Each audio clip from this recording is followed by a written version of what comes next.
Vaata, kui hea, et ma leidsin sepa üles. Siin Paide linnas on ka sepp olemas. Tulin siia sepa juurde, sest uusi tööriistu on vaja.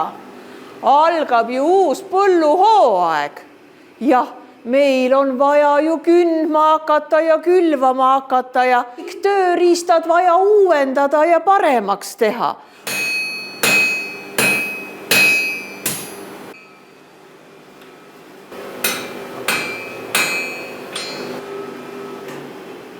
Kiidan heaks.